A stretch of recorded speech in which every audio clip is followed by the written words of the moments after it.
2 పొట్టేళ్ళు వచ్చాయి. ఇక కిచెన్ లో అసలు గేమ్ స్టార్ట్ అవుతుంది. హాయ్ ఫ్రెండ్స్, బక్రీద్ రోజు పొట్టేళ్ళు ఎందుకు గోచారని చాలా మంది అడిగారు. ఇది కేవలం మాంసం కోసం కాదు, దీన్ని కుర్బానీ అంటారు. అల్లా కోసం మనకు ఎంతో ఇష్టమైన దాన్ని త్యాగం చేయాలనే అర్థంలో ఈ పండుగ జరుపుకుంటారు. ఈ మాంసాన్ని ఫ్యామిలీతో పాటు పేదవాళ్ళకు కూడా పంచుతారు. అందుకే బక్రీద్ అంటే ప్రేమ పంచుకోవడం, త్యాగం. మా మేడం కూడా బక్రీద్కు 2 పొట్టేళ్ళు కోసి అందరికి పంచిపెట్టగా ఇవన్నీ అవయవాలన్నీ నాకు ఇచ్చిందనమాట. తలకాయ, గుండె, దొమ్మ, ఇవన్నీ.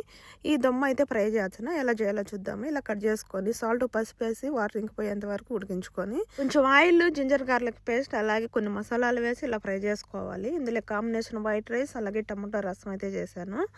ఈ టమాటా రసం అయితే ఎలా చేశానో ఛానల్లో ఉంది చూడండి. వైట్లో బక్రీద్ రోజు చాలా మందికి అది అయితే ఇచ్చారు. మా మేడం చూడండి నాకు ఎంత ఇచ్చిందో.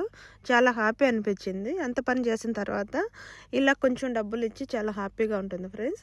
ఎంత ఇచ్చిందో లాంగ్ వీడియో చేసి వీడియో కింద లింక్ అయితే ఇచ్చాను. అలాగే ఇఫ్తార్ నుంచి ఈద్ వరకు ఫుల్ లాగ్ అయితే చేశాను. కువైట్లో బక్రీద్ అంటే ఒకరోజు పండగ అనుకున్నా, కానీ హృదయంలో ప్రేమ, చేతుల సహాయం, అదే బక్రీద్ అసలు అర్థం. ఇది ఈరోజు video. Please like, share and subscribe.